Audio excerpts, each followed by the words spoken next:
Selamat pagi teman-teman. Kali ini kita akan membahas tentang perubahan wujud zat.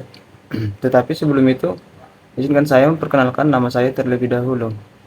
Perkenalkan, nama saya Wendy Leonardo Purba dengan nomor induk mahasiswa 2112030009, Prodi Pendidikan Guru Sekolah Dasar. Sebelum kita masuk ke materi perubahan wujud zat, kita harus tahu dulu apa sih itu wujud zat. Nah, jadi wujud zat adalah cara kita menggambarkan atau mengklasifikasikan bagaimana partikel-partikel dalam suatu zat disusun dan berinteraksi satu sama lain. Dalam keseharian, wujud beberapa benda berubah dari waktu ke waktu. Seperti contohnya, air yang kita didihkan semula berwujud cair lalu berubah menjadi uap. Atau es yang kita gunakan untuk mendinginkan minuman kita semula berwujud padat kemudian berubah menjadi cair. Begitu halnya kapur barus yang kita gunakan untuk menghilangkan bau di lemari atau kamar mandi. Semula berwujud zat kemudian berubah menjadi gas. Perubahan wujud zat ini dipengaruhi oleh adanya kalor atau panas. Ketika zat padat dipanaskan, maka ia akan berubah menjadi cair. Ketika zat cair dipanaskan terus-menerus, maka ia akan berubah menjadi gas. Untuk beberapa benda padat yang mudah menguap, kita dipanaskan wujudnya bisa berubah dari padat menjadi gas. Sebaliknya, ketika gas didinginkan, maka akan berubah dari gas menjadi padat atau menjadi cair, dan dari cair menjadi padat.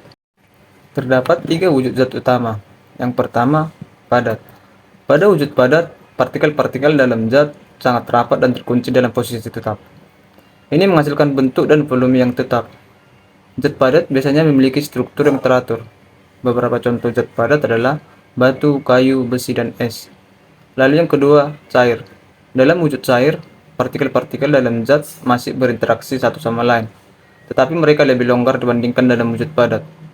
Ini menghasilkan bentuk yang tidak tetap dan volume yang tetap. Zat cair dapat mengalir. Beberapa contoh zat cair adalah air, minyak, dan susu. Lalu yang ketiga, gas. Wujud gas memiliki partikel-partikel yang sangat terpisah satu sama lain dan bergerak dengan kecepatan tinggi. Ini menghasilkan bentuk dan volume yang tidak tetap. Zat gas dapat mengisi ruang kosong. Beberapa contoh zat gas adalah udara, oksigen, dan uap air. Lalu kita masuk ke perubahan wujud zat. Perubahan wujud zat dapat terjadi ketika suhu dan tekanan berubah. Jika Anda menambahkan panas ke zat padat, itu dapat menjadi zat cair atau proses peledehan. Jika Anda menghilangkan panas dari zat cair, itu dapat menjadi zat padat atau proses pembekuan. Sebaliknya, jika kita mengubah suhu dan tekanan, zat cair dan dapat menjadi zat gas atau proses penguapan, atau zat gas dapat menjadi zat cair atau proses kondensasi. Proses-proses ini adalah contoh perubahan wujud zat yang umum terjadi dalam kehidupan sehari. Macam-macam perubahan wujud zat. Antara lain yang pertama, membeku.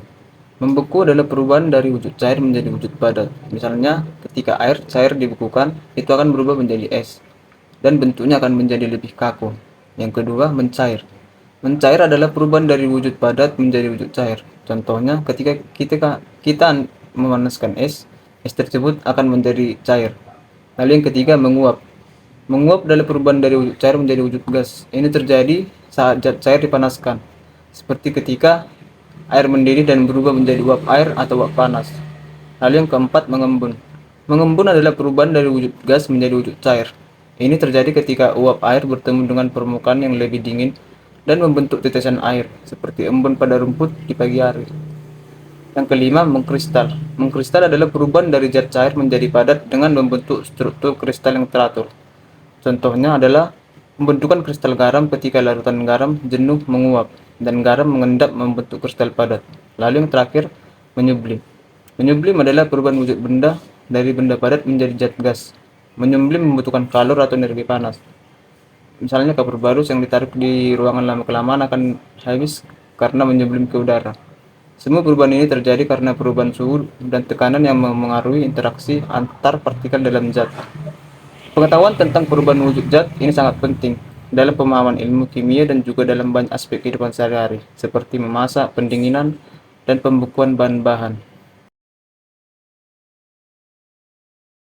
Menguap. Menguap adalah perubahan wujud benda dari cair menjadi gas. Contoh menguap, memasak air.